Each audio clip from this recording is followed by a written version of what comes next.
अशी चिक मोत्याची माळ होती ग 30 तोळ्याची ग.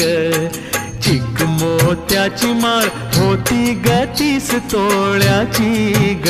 जसा गणपतीचा गोंडा चौरंगी लाल बावटा ग.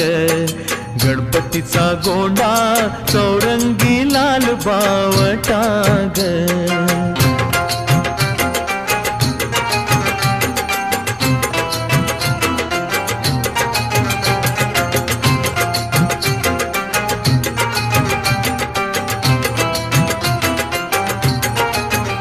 या चिक माळेला रेशमी मौचार दोराग.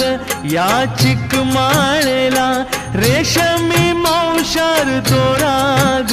मऊ रेशमाच्या दोऱ्यात नवरंगी माळ ओविली.